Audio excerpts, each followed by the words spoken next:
नमस्कार, आप देख रहे हैं आपका अपना युग करवट न्यूज चैनल। आपके साथ मैं हूं पूजा तेवतिया। पेश है आज का हमारा न्यूज बुलेटिन। आइए नजर डालते हैं आज के हेडलाइंस पर। त्यागी समाज ने घेरा मेरठ कमिश्नर ऑफिस।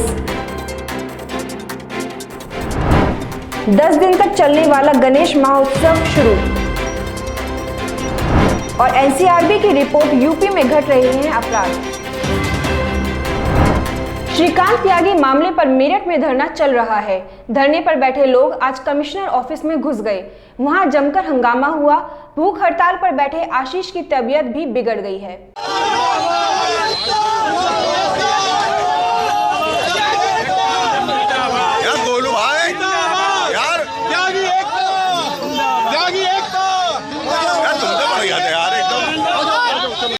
चौधरी चरण सिंह पार्क में चल रहा त्यागी समाज का अनिश्चितकालीन धरना बड़े आंदोलन की तरफ बढ़ गया है।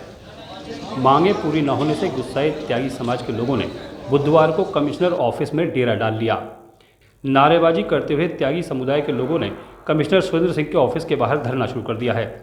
जबकि पिछले 3 दिनों से भूख हड़ताल पर बैठे बागपत के रहने वाले आशीष की तबीयत बिगड़ने पर प्रशासनिक अधिकारियों के हाथ पांव फूल गए। आनन फानन में स्वास्थ्य विभाग के डॉक्टर को बुलाया गया और कमिश्नरी ऑफिस में ही बेसुध पड़े आशीष का चेकअप कराया गया। और भाई बहुत बढ़िया काम चल रहा, बहुत अच्छा चल रहा। आप घबराओ ना, हमें कामयाबी मिलेगी। ये जो तानाशाह सरकार है, इसको झुकना पड़ेगा। दरअसल बुधवार को त्यागी समाज का गुस्सा इसलिए 7वें आसमान पर था क्योंकि उनकी आज तक किसी ने सुन नहीं ली। बता दें कि श्रीकांत त्यागी के समर्थन में धरने पर बैठे लोगों का कहना है कि श्रीकांत त्यागी को रिहा किया जाए, उस पर लगा गैंगस्टर एक्ट हटाया जाए और उसके परिवार के लोगों को परेशान करने वाले पुलिसकर्मियों पर भी कार्रवाई की जाए। ब्यूरो रिपोर्ट, युग करवट। आज से पूरे देश में गणपति महोत्सव शुरू हो चुका है। गाजियाबाद में भी लोगों ने मूर्ति की स्थापना की है। यहां हापुड़ और मेरठ रोड पर महीनों पहले ही मूर्ति बनाने का काम शुरू हो गया था। आज से देश भर में गणपति महोत्सव की शुरुआत हो गई है। मंदिरों से लेकर पंडालों और घरों में धूमधाम से गणपति विराजमान किए गए हैं। गणपति महोत्सव को देखते हुए पिछले 1 महीने से मूर्तिकार गणपति की प्रतिमा बनाने में जुटे थे। बड़ी संख्या में गाजियाबाद में गणपति महोत्सव धूमधाम से मनाया जाता है, जिसे देखते हुए सैकड़ों की तादाद में मूर्ति एडवांस में ही बुक कर ली गई थी। सुबह से ही हापुड़चुंगी, मेरठ रोड आदि स्थानों में मूर्ति बनाने वाले कारीगरों के यहाँ भक्तों की भीड़ लगी रही। सुबह 10:30 बजे से मूर्ति स्थापना का शुभ मुहूर्त होने के कारण सवेरे ही लोग गणपति की मूर्ति लेने पहुंच गए थे। 10 दिन तक चलने वाले गणपति महोत्सव की धूम महाराष्ट्र सहित पूरे देश में रहती है। गाजियाबाद में भी बड़े पैमाने पर जगह जगह गणपति महोत्सव का आयोजन किया जाता है। आज घर घर गणपति प्रतिमाओं की स्थापना की गई। विधि विधान से हर्षोल्लास से लोगों ने गणपति का स्वागत किया। पर्यावरण को ध्यान में रखते हुए लोगों ने इको फ्रेंडली गणेश प्रतिमा अधिक खरीदी। ब्यूरो रिपोर्ट, युग करवट। क्राइम रेट के मामले में उत्तर प्रदेश को देश में 23वां स्थान मिला है। एनसीआरबी ने क्राइम इन इंडिया 2021 की रिपोर्ट प्रकाशित की है, जिसमें ये बताया गया है कि यूपी में अपराध कम हो रहे हैं। ये जानकारी उत्तर प्रदेश के डीजीपी देवेंद्र चौहान ने दी। उत्तर प्रदेश के आदरणीय मुख्यमंत्री श्री योगी आदित्यनाथ जी ने जो एजेंडा लॉ एंड ऑर्डर और क्राइम के लिए सेट किया है, मुझे इस बात की खुशी है कि उत्तर प्रदेश पुलिस उस पर सतत काम कर रही है और हमें ये अच्छी जो है उपलब्धि हासिल हुई है।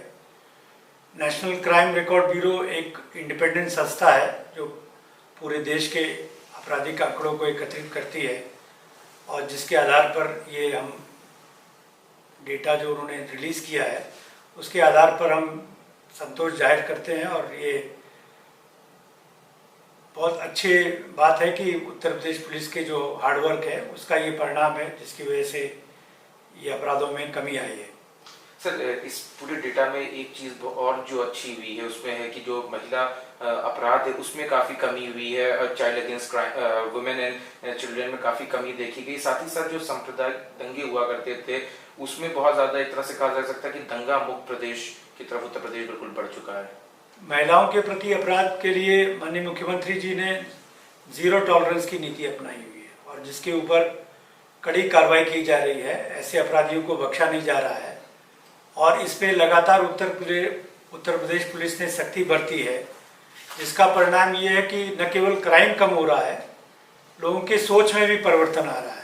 जो हमारे खास करके युवा पीढ़ी है उसके सोच में बहुत अच्छा परिणाम आया है बदलाव का, जिसमें वो हमारी जो बच्चियां हैं उनको एक बराबरी का दर्जा दे रहे हैं और उनके प्रति अपराध करने में जो है वो बिल्कुल हिचकिचा रहे हैं।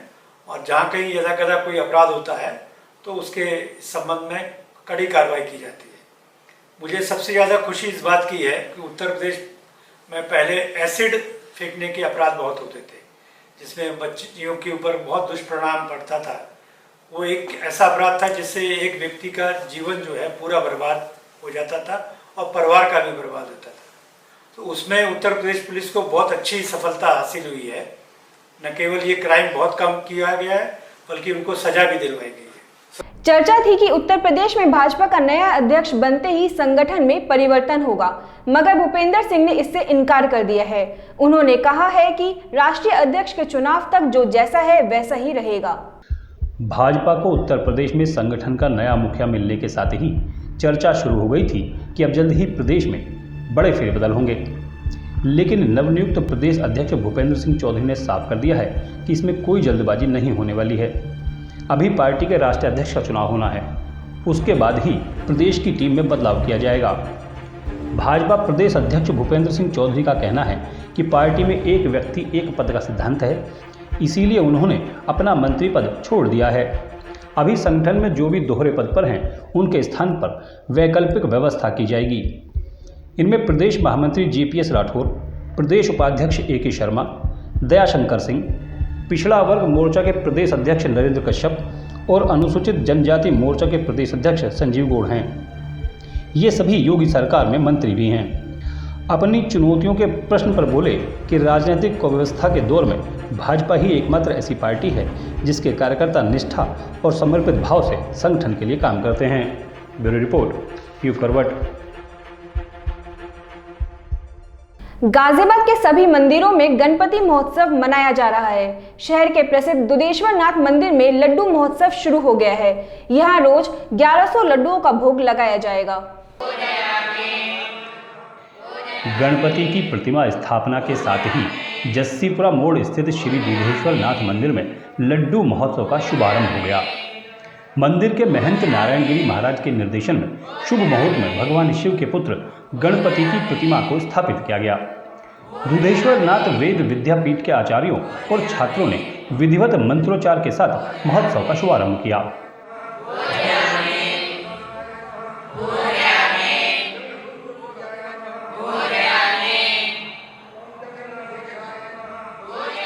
श्री श्रृंगार समिति के अध्यक्ष विजय मित्तल ने बताया कि प्रतिदिन गणपति भगवान को 1100 लड्डुओं का भोग लगाया जाएगा। 9 सितंबर को श्री गणपति विसर्जन यात्रा धूमधाम से निकाली जाएगी, जो दुधेश्वर नाथ मंदिर से होते हुए शहर के विभिन्न मार्गों द्वारा मुरादनगर पहुंचेगी। प्रतिदिन गणपति का पूजन सुबह 11:30 बजे से 12:30 बजे तक होगा। उसके बाद रात 8 बजे से 10 बजे तक कलाकारों द्वारा भजन एवं झांकी प्रस्तुत की जाएगी। इसके अलावा विवेकानंद नगर में श्री शिवहरि मंदिर में युवा कांवड़ सेवा समिति युवा क्लब द्वारा भी श्री गणेश महोत्सव मूर्ति स्थापना के साथ मनाया गया। धूमधाम से मंदिर परिसर में गणपति की प्रतिमा स्थापित की गई है। ब्यूरो रिपोर्ट, यूप करवट। दिल्ली विधानसभा के विशेष सत्र का चौथा दिन भी हंगामे की भेंट चढ़ गया। बुधवार को भी सदन स्थगित कर दिया गया। अब गुरुवार को आगे की कार्रवाई की जाएगी। भाजपा विधायक आज भी सदन से बाहर कर दिए गए। दिल्ली विधानसभा का विशेष सत्र अब बृहस्पतिवार को भी जारी रहेगा। उपराज्यपाल विनय कुमार सक्सेना के खिलाफ जांच की मांग को लेकर सत्ता पक्ष के विधायकों द्वारा हंगामा करने पर डिप्टी स्पीकर ने बृहस्पतिवार सुबह 11 बजे तक के लिए सदन की कार्रवाई स्थगित कर दी है। दिल्ली विधानसभा के विशेष सत्र के शुरू होते ही बुधवार की सुबह जमकर हंगामा हुआ। भारतीय जनता पार्टी और आम आदमी पार्टी के विधायक आपस में भिड़ गए। इसके बाद विधानसभा अध्यक्ष ने कार्रवाई स्थगित कर दी। सदन की कार्रवाई दोबारा शुरू हुई तो भाजपा विधायक विजेंद्र गुप्ता को सदन से बाहर निकाल दिया गया। हंगामा नहीं थमता देखकर भाजपा के सभी विधायकों को भी बाहर निकाल दिया गया। तीखी नोकझोंक के साथ विधानसभा के विशेष सत्र के चौथे दिन सदन की कार्रवाई हुई। अपने मुद्दे पर बात रखने का मौका देने के लिए विपक्ष के विधायक विजेंद्र गुप्ता और डिप्टी स्पीकर राखी बिड़ला के बीच तीखी नोकझोंक के साथ विधानसभा के विशेष सत्र की शुरुआत हुई थी। ब्यूरो रिपोर्ट, यूप करवट।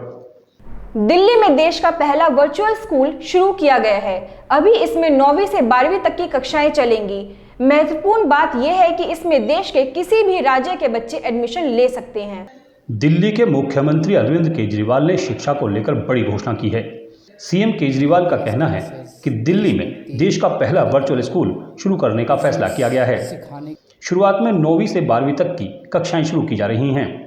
स्कूल में प्रवेश के लिए आवेदन शुरू कर दिए गए हैं। सबसे बड़ी बात यह है कि देश भर के किसी भी राज्य के छात्र एडमिशन के लिए अप्लाई कर सकते हैं। सीएम केजरीवाल ने बताया कि virtual school Delhi board of school education से मान्यता प्राप्त होगा। अभी एक स्कूल शुरू करने जा रहे हैं जहां ट्रैफिक लाइट्स के ऊपर जो बच्चे भीख मांगते हैं वो एक तरह से समाज के सबसे कमज़ोर वर्ग होते हैं, उनकी तरफ किसी का ध्यान नहीं जाता, वो किसी का वोट बैंक भी नहीं होते। उन बच्चों को मेन स्ट्रीम में लाने के लिए एक रेजिडेंशियल स्कूल बना रहे हैं हम लोग। इस तरह से एक आर्म्ड फोर्सेस प्रिपरेटरी स्कूल बनाया है जहाँ पे बच्चों को फ़ौज में भर्ती करने के लिए ट्रेनिंग दी जा रही है। उसी तरह से स्पोर्ट्स यूनिवर्सिटी बनाई है जिसका मकसद है देश ज़्यादा से ज़्यादा ओलंपिक और अंतर्राष्ट्रीय स्तर पे मेडल लेके आए। स्किल यूनिवर्सिटी तैयार की है जिसमें बच्चों को रोज़गार के लिए तैयार किया जा रहा है। इस तरह के कई कदम उठाए गए हैं। केजरीवाल ने कहा कि 1 साल पहले आम आदमी पार्टी सरकार ने दिल्ली में वर्चुअल स्कूल खोलने का ऐलान किया था। बहुत से बच्चे ऐसे हैं जो स्कूल नहीं जाते, गांव में स्कूल नहीं हैं या बहुत दूर हैं, या फिर लड़कियों को उनके बचपन पढ़ाने से बचते हैं क्योंकि लड़कियों को बाहर नहीं भेजना चाहते। ऐसे बच्चों के लिए वर्चुअल स्कूल शुरू किया गया है। आज हम देश का पहला वर्चुअल स्कूल चालू करने जा रहे हैं। 1 साल पहले हमने ऐलान किया था कि हम देश का वर्चुअल स्कूल बनाएंगे। बहुत सारे ऐसे बच्चे हैं जो स्कूल नहीं जा पाते, गांव में स्कूल नहीं है या स्कूल बहुत दूर है, दूसरे गांव में स्कूल है, जा नहीं सकते, बीच में नदी पड़ती है। ऐसी बहुत सारी बेटियां हैं हमारे समाज के अंदर। जिस तरह से लड़कियों की एजुकेशन को लेके लड़कियों की एजुकेशन, कई सारे पेरेंट्स लड़कियों को पढ़ाते नहीं हैं क्योंकि वो बाहर नहीं भेजना चाहते। तो ऐसी बच्चियां जो घर में हैं वो घर बैठ के एजुकेशन कर सकती हैं। ऐसे बहुत सारे बच्चे हैं जो काम पे लग जाते हैं, बचपन में होना नहीं चाहिए पर काम पे लग जाते हैं। ऐसे सारे बच्चों तक, आखिरी से आखिरी बच्चे तक शिक्षा पहुंचाने के लिए हमने ये शुरू किया है। कोरोना के वक्त जब स्कूल बंद थे तब वर्चुअल क्लासेस लगा करती थी। उन वर्चुअल क्लासेस से प्रेरणा लेके हम लोगों ने ये एक नई तरह का स्कूल चालू किया है। हमारा अपना ये मानना है कि स्कूल तो क्लास में आना ही चाहिए, स्कूल होना ही चाहिए, स्कूल में बच्चों को फिजिकली आना चाहिए। लेकिन जिन बच्चों तक वो स्कूल नहीं, जिन बच्चों को फिजिकल स्कूल मुहैया नहीं हो पाता है किसी भी कारणवश, उन तक कम से कम शिक्षा तो पहुँचे। ये वर्चुअल स्कूल उन बच्चों को शिक्षा पहुँचाएगा। तो इसमें क्या होगा, इसमें क्लासेस जो हैं ऑनलाइन होंगी। केजरीवाल ने कहा कि कोरोना के समय वर्चुअल क्लास होती थी, उसी से प्रेरणा लेकर वर्चुअल स्कूल शुरू किया गया है। वैसे तो बच्चों को फिजिकली स्कूल में जाना चाहिए, लेकिन जो स्कूल नहीं जा सकते उन तक शिक्षा पहुंचाना बहुत आवश्यक है। ब्यूरो रिपोर्ट, युग करवट। वार्ड 83 की नई पार्षद कुसुम सिंह ने पद की शपथ ली। मेयर आशा शर्मा ने नगर आयुक्त महेंद्र सिंह तंवर की मौजूदगी में शपथ दिलाई। कुसुम हाल ही में कोर्ट में केस जीतने के बाद पार्षद बनी है। नगर निगम के वार्ड 83 को आज नई पार्षद कुसुम के रूप में मिल गई। उनका शपथ समारोह मेयर आशा शर्मा के ऑफिस में आयोजित किया गया। निगम संविधान के अनुसार पार्षदों को शपथ दिलाने का संवैधानिक अधिकार मेयर के पास ही होता है। इस दौरान पार्षद कुसुम के पति एसपी सिंह भी मौजूद रहे। हाल ही में कोर्ट के एक फैसले के बाद कुसुम को वार्ड 83 से पार्षद निर्वाचित घोषित किया गया था। इससे पहले इस वार्ड से आशुतोष शर्मा पार्षद थे। इस चुनाव में कुसुम दूसरे नंबर पर रही थी। बाद में कुसुम की ओर से चुनाव को कोर्ट में चुनौती दी गई। कुसुम का कहना था कि आशुतोष शर्मा गलत तरीके से निर्वाचित घोषित हुए हैं। उनका गाजियाबाद के अलावा दिल्ली में भी वोट है। नियम है कि एक व्यक्ति के 2 स्थानों पर वोट नहीं हो सकते। इसी आधार पर कोर्ट ने आशुतोष शर्मा का निर्वाचन निरस्त कर दिया है। अब कुसुम पार्षद बन चुकी हैं। कुसुम का कहना है कि उन्हें जो भी समय मिला है उसमें वार्ड में अधिक से अधिक कार्य कराने का प्रयास करेंगी। ब्यूरो रिपोर्ट, युग करवट। वेब सिटीज के प्रभावित किसानों ने जिला मुख्यालय पर प्रदर्शन किया। किसानों का आरोप है कि प्रशासन समझौते की शर्तों का उल्लंघन कर रहा है। किसानों ने डीएम को ज्ञापन भी दिया।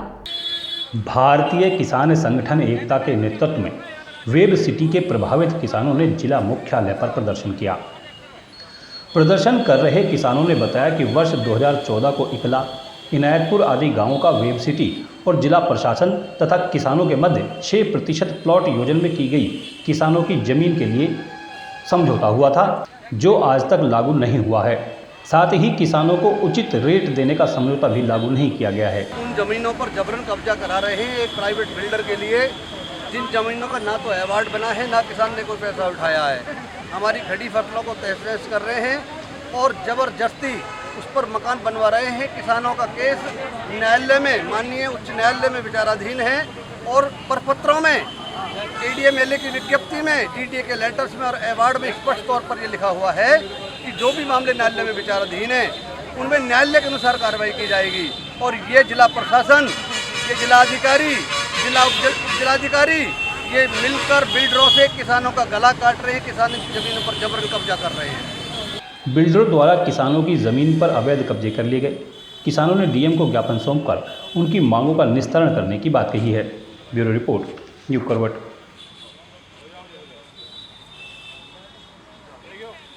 हिंदू जागरण मंच के कार्यकर्ता कलेक्ट्रेट पहुंचे। यहां उन्होंने प्रधानमंत्री के नाम ज्ञापन दिया। ये लोग झारखंड के दुमका में हुई लड़की की हत्या से नाराज थे। इन्होंने आरोपी को फांसी देने की मांग की है। झारखंड के दुमका में अंकिता को जिंदा जलाकर मारने वाले आरोपी शाहरुख को फांसी दी जाने की मांग हिंदू जागरण मंच ने की है। प्रधानमंत्री को दिए गए ज्ञापन में कहा है कि यह घटना मानवता को शर्मसार करने वाली है। 17 साल की छात्रा को जिंदा जला दिया गया। एक बिटिया थी, नाबालिग बिटिया थी, उसको एक जिहादी ने अपने प्रेम प्रसंग में फंसाकर उसके ऊपर पेट्रोल छिड़ककर उसकी हत्या कर दी है।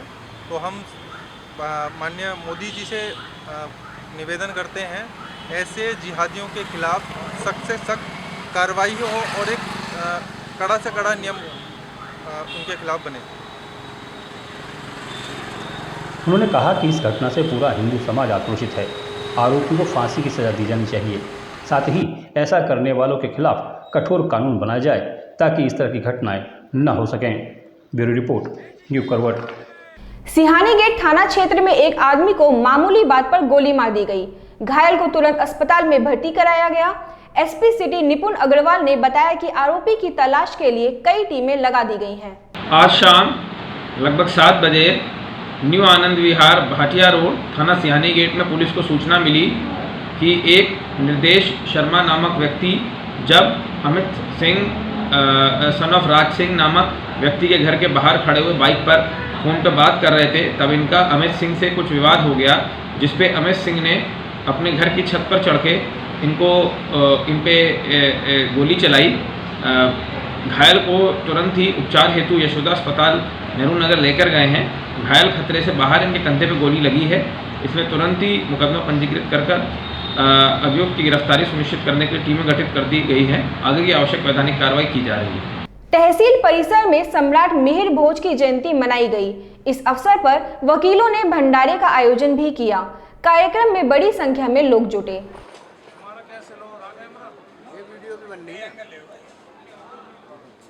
तो आज के लिए बस इतना ही। गाजियाबाद और देश विदेश की खबरों के लिए देखते रहिए युग करवट और पढ़िए आपका अपना युग करवट न्यूज़पेपर। युग करवट चैनल को लाइक करें, सब्सक्राइब करें और कमेंट जरूर करें। आपके कमेंट हमारे लिए बहुत महत्वपूर्ण है। नमस्कार।